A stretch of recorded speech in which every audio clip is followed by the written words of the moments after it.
नमस्कार विद्यार्थी मित्रांनो.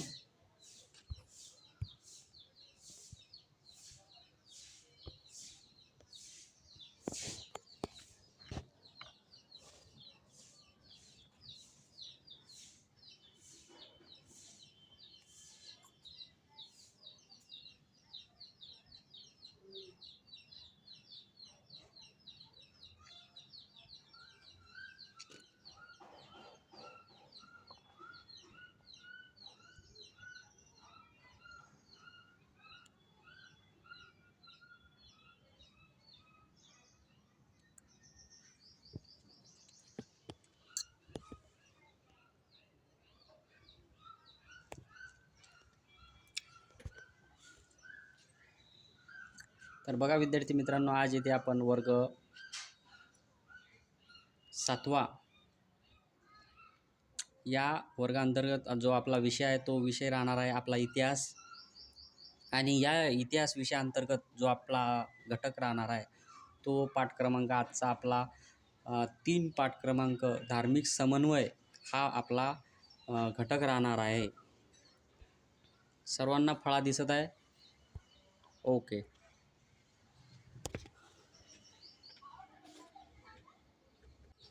तर बघा विद्यार्थी मित्रांनो, गेल्या काही पाठांतर्गत आपण जे काही शिकलेलो पहिल्या श्रृंखलामध्ये, ही जी आपण श्रृंखला सुरू केलेली आहे याच्यामध्ये आपण बहुसंख्य प्रमाणातनी जे आहे पाठ बघितलेले आहेत. इतिहासाची साधने असो, मुघल सत्तेची स्थापना असो, किंवा मग शिवपूर्वकालीन भारत असो, हे सर्व आपण या अगोदरच्या झालेल्या लेक्चरमध्ये बघितलेलं आहे. तर विद्यार्थी मित्रांनो, आज जो आपला पाठ आहे तो पाठ धार्मिक समन्वय आहे, पाठ क्रमांक 3.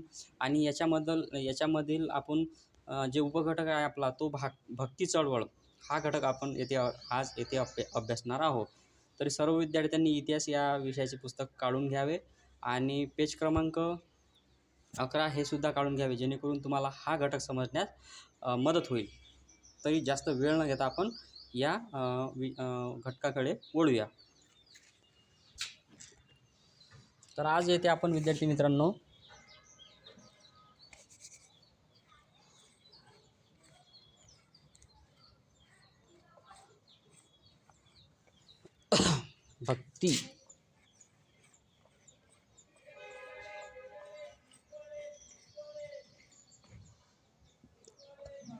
भक्ती चळवळ अभ्यासणार आहोत. आपण काय अभ्यासणार आहोत? आपण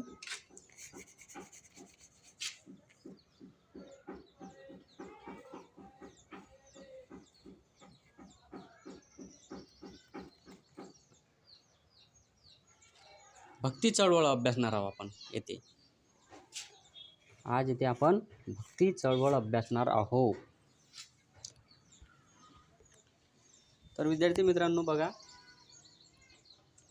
आपल्याला मागच्या पाठाअंतर्गत मी शिकवलेलंच असेल की सुलतानशाही म्हणजे जे काही मुस्लिम सत्ता होत्या ह्या इसवी सन 9व्या-10व्या शतकात 9व्या-10व्या शतकात यांनी भारतीय याच्यावर आक्रमण केली भारतावर. आणि आक्रमणाच्या याच्यातून मग त्यांनी हळूहळू सत्ता स्थापनसुद्धा भारतामध्ये केली. पाहता पाहता सुलतानशाही भारतामध्ये 1526पर्यंत चालली. त्याच्यानंतर 1526 नंतर मुघल कालखंड चालू झाला. बाबराने येथे मुघल सत्तासुद्धा स्थापन केलेली दिसून येते. तर एकूणच या मुस्लिमांच्या शासकांचा भारतीयावर जो परिणाम झालेला होता हा अगदी सांगण्या इतका म्हणजे कठोर आहे की यांचे जे शासनकर्ते होते हे जे मुस्लिम शासक होते अत्यंत क्रूर स्वरूपाचे होते. यांनी आपल्या सत्ता स्थापनेच्या जोरावर जी सत्ता स्थापन केली याच्या जोरावर त्यांनी हिंदू जो येथील भारतामधील धर्म होता, जे इतर धर्मसुद्धा होते, या धर्माची अवहेलना चालू केली. आणि बळजबरीने मग मुस्लिम धर्म स्वीकारणे, त्या हिंदू धर्माचं परिवर्तन करून मुस्लिम धर्मात रूपांतर करणे, अशा यांच्याकडून हे क्रूर असे स्वरूप चालू झाले. तर याच माध्यमातून हा हिंदू धर्म एकजुटला पाहिजे आणि यामध्ये खंबीरता राहिली पाहिजे. म्हणूनच या प्रकारे ही एक प्रकारची भक्ती चळवळ ही समाजामध्ये उभी राहिलेली दिसते. आणि या भक्ती चळवळीचा उगम आपल्याला पाहता पाहता दक्षिण भारतात सुरू झालेला आहे, असं यामध्ये आपल्याला कळते. याच्यामध्ये अलवार आणि नयवार हे सुद्धा दोन पंथ उदयास आले. कालांतराने याचीसुद्धा एकजूट झाली. आणि हा जे भक्ती चळवळ आहे इसवी सन 1200च्या जवळपास, म्हणजे 11व्या शतकातसुद्धा ही भक्ती चळवळ सुरू झालेली आहे, असं आपल्याला म्हणण्यास काही हरकत नाही. तर बघा याच्यामध्ये दिलेलं आहे, भक्ती चळवळीचा उगम हा दक्षिण भारतामध्ये झाले आहे असल्याचे मानले जाते. या भागात नायनार आणि अलवार या भक्ती चळवळीचा उदयास आल्या. ह्या भक्ती चळवळी या भागामध्ये उदयास आलेल्या आहेत. भक्ती चळवळीत उदयास आल्या. नयनार हे शिवभक्त तर अलवार हे विष्णू भक्त होते. बघा विद्यार्थी मित्रांनो, की जे हे नायनार होते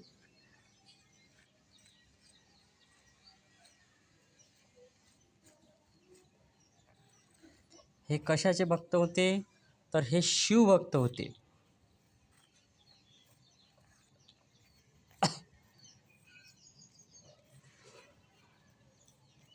हे शिवभक्त होते. आणि हे जे अलवार होते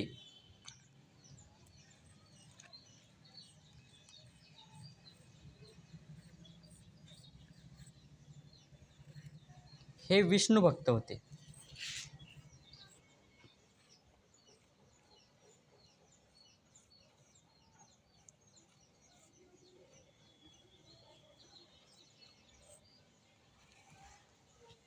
बघा नायनार हे जे होते नायनार, हे जी भक्ती चळवळ होती नायनार ही शिवाला मानणारी होती, शिवभक्त होती.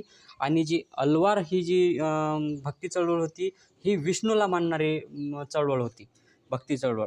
म्हणजे या दोन देवतांना मानणाऱ्या ह्या दोन चळवळी त्या काळामध्ये उदयास होत्या असे आपल्याला निदर्शनास येते. तर बघा नंतरच्या काळात काय झालं, की या दोन्ही चळवळीचा समन्वय झाला आणि त्याच्यातून हरिहर या स्वरूपातील मूर्तीची मोठ्या प्रमाणात निर्माण झाल्या. याच्यामध्ये या चळवळीमध्ये मग काही काळानं दोन्ही चळवळीमध्ये समन्वय झाला आणि हरिहर या स्वरूपाच्या मूर्तीची निर्मिती झाली. आणि याच्यामध्ये अर्धा भाग जो असायचा तो विष्णूचा असायचा आणि अर्धा भाग जो असायचा तो शिवाचा असायचा. या चळवळीचा मुख्य उद्देश जो होता तो ईश्वर प्रेम, माणुसकी, भूतदया, करुणा इत्यादी मूल्यांची शिकवण त्यांनी दिलेली होती. म्हणजे या चळवळीचा जो मुख्य उद्देश होता की काय आपल्याला समाजामध्ये पेरायचं आहे, तर ते त्याच्यामध्ये ईश्वर प्रेम करायचं आहे, माणुसकी दाखवायची आहे आपल्याला, भूतदया, करुणा इत्यादी मूल्यांची शिकवण समाजामध्ये पेरल्या गेली पाहिजे, ही यांचीच मुख्य उद्दिष्टे होती. दक्षिण भारतात रामानुजन आणि इतर आचार्यांनी भक्ती चळवळीचा पाया भक्कम केला. दक्षिण भारतामध्ये जे रामानुजाचार्य होते यांनी या चळवळीचा पाया भरभक्कम केला दक्षिण भारतामध्ये. ईश्वर सर्वांसाठी आहे, ईश्वर भेदभाव करत नाही असे त्यांनी सांगितले. बघा ईश्वर हा एकच आहे, तो कोणासाठीही भेदभाव करत नाही असे या रामानुजन यांचे मत होते. उत्तर भारतातही रामानुजनच्या शिकवणीचा मोठाच प्रभाव पडलेला पाहावयास मिळते. म्हणजे या रामानुजन यांचा जो प्रभाव आहे हा या उत्तर भारतातसुद्धा आपल्याला बघावयास मिळते. तसेच उत्तर भारतात संत रामानंद यांनी भक्तीचे महत्त्व सांगितले. संत कबीर हे भक्ती चळवळीतील एक विख्यात संत होते. तसेच या भक्ती चळवळीतील संत कबीर हे सुद्धा एक भक्ती चळवळीतील विख्यात संत होऊन गेलेले आहेत त्या काळामध्ये. त्यांनी तीर्थक्षेत्रे, वस्त्रे, मूर्तिपूजा यांना महत्त्व दिले नाही. बघा या भक्ती चळवळीमध्ये जे कबीर होते,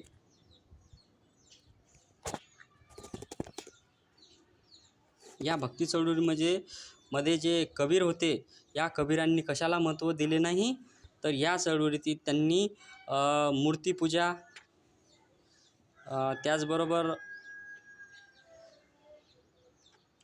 वत्रे, तीर्थक्षेत्रे आणि मूर्तिपूजा यांना त्यांनी महत्त्व दिलेले नाही असे दिसून येते. सत्यालाच ईश्वर मानले, म्हणजे जे काही सत्य आहे त्यालाच त्यांनी ईश्वर मानले आहे. सर्व मानव एक आहे, म्हणजे ही सर्व जी मानवजात आहे ती एकच आहे, असे त्यांचे मत होते. अशी शिकवण त्यांनी समाजामध्ये पेरली. जातीभेद, पंथभेद, धर्मभेद मानले नाहीत. या कबीरांचे असंही मत होतं की जातीभेद, हा पंथभेद, हा धर्मभेद हा त्यांनी कधीही मानला नाही. त्यांनी हिंदू मुस्लिमांचे ऐक्य साधायचे होते. म्हणजे या कबीरांना काय प्रेरित होतं, तर समाजामध्ये जे द्वेष निर्माण झाला होता या मुघलांच्या काळामध्ये, या सुलतानशाहीच्या काळामध्ये, हिंदू धर्मामध्ये जी फूट पडलेली होती, त्यांना ते फूट न पडू देऊन या दोन्ही धर्माचे समन्वय साधायचे होते. कोणत्या दोन धर्माचे समन्वय साधायचे होते, तर हिंदू आणि मुसलमान यांचे ऐक्य साधायचे होते. त्यांनी हिंदू आणि मुस्लिम अशा दोन्ही धर्मातील कट्टरता लोकांना कडक शब्दात फटकारले. म्हणजे या हिंदू धर्मातील जे कट्टरतावादी लोक असतील किंवा मुस्लिम धर्मातील जे कट्टरतावादी लोक असतील, अशा या दोन्ही धर्मातील लोकांना त्यांनी कळाडून म्हणजे फटकारले, कळाडून विरोध दर्शवला. अशा प्रकारचे हे कबीर होते. बंगालमध्ये चैतन्य महाप्रभू यांनी कृष्ण भक्तीचे महत्त्व सांगितले. बघा, बंगालमध्ये हे जी भक्ती चळवळ होती याच्यामध्ये चैतन्य महाप्रभू यांनी कृष्ण भक्तीचे महत्त्व सांगितले. त्यांच्या उपदेशामुळे लोक जातींची आणि पंथांची बंधने ओलांडून भक्ती चळवळीत सहभागी झाले. बघा, या चैतन्य महाप्रभूमुळे काय झालं, तर या बंगाल प्रांतातनी जे धर्माचं जाळं होतं याला सोडून लोक या भक्तीत विलीन झाले, असं आपल्याला इथे पाहावयास मिळते. त्याचबरोबर संत मीराबाई कृष्ण भक्तीची महिमा सांगितली. कृष्ण भक्तीचीच महिमा सांगितली. म्हणजे संत मीराबाई यांनी सुद्धा या भक्ती चळवळीमध्ये आपल्या स्वतःला ओढून घेतलेले होते आणि अशा या मीराबाईंनी कृष्ण भक्तीचाच महिमा सांगितलेला आहे असे आपल्याला पाहावयास मिळते. त्या मेवाडच्या राजघराण्यातील होत्या. राजघराण्यातील सुखांचा त्याग करून त्यांनी कृष्ण भक्तीत तल्लीन होऊन, म्हणजे तल्लीन झाल्या त्या कृष्ण भक्तीतनी, आणि राजस्थानी गुजराती भाषेमध्ये त्यांनी भक्ती रचना केलेल्या आपल्याला दिसून येते. त्याचबरोबर संत रोहिदास हे एक महान संत या भक्ती चळवळीमध्ये होऊन गेलेले आहेत. त्यांनी समतेचा व मानवतेचा संदेश दिला. संत सेना हे एक प्रभावी संत होऊन गेले. संत सेना नावाचे सुद्धा एक प्रभावी संत होऊन गेले. हिंदी साहित्यातील महाकवी सूरदास यांनी सूरसागर हे काव्य लिहिले. हिंदी साहित्यातनी जे सूरसागर हे सूरदास हे जे कवी होऊन गेले, त्यांनी सूरसागर नावाचे एक काव्य लिहिलेले आहे. कृष्ण भक्ती हा त्यांच्या काव्याचा विषय आहे. म्हणजे या सूरसागरचा विषय जर असेल तर तो कृष्ण भक्ती हा विषय याचा आहे. मुस्लिम संत सरखान यांनी लिहिलेल्या कृष्ण भक्तीची गीते रसाळ आहेत. म्हणजे या ज्या मुस्लिम संत रसखान आहेत यांनी जी आपली काव्य लिहिली, याचा मुख्य उद्देश जो आहे तो कृष्ण भक्तीची गीते रसाळ आहेत असा याच्यातून आपल्याला अर्थबोध होत आहे. संत तुळशीदासाच्या रामचरित मानस या ग्रंथात भक्ती चळवळीचा सुंदर आविष्कार झालेला आपल्याला पाहावयास मिळतो. तर विद्यार्थी मित्रांनो, बघा, ही अशी प्रचंड प्रमाणात अशी ही जी भक्ती चळवळ आहे ही फोफावलेली होती. कारण की या संतांचा एकच उद्देश होता की धार्मिक समन्वय साधणे, समाजातील ज्या अनिष्ट ज्या गोष्टी आहेत त्या काढून घेणे. म्हणून यांनी अतोनात प्रयत्न केले. यांनी अशा प्रकारे ही भक्ती चळवळ मोठ्या उत्तर भारतात तसेच दक्षिण भारतातसुद्धा आपल्याला फोफावलेली दिसते. यावरून आशा करतो विद्यार्थी मित्रांनो आपल्याला हा घटक समजलेला असेल. ज्या विद्यार्थ्यांना हा घटक समजला नाही अशा विद्यार्थ्यांनी कमेंट करून सांगा.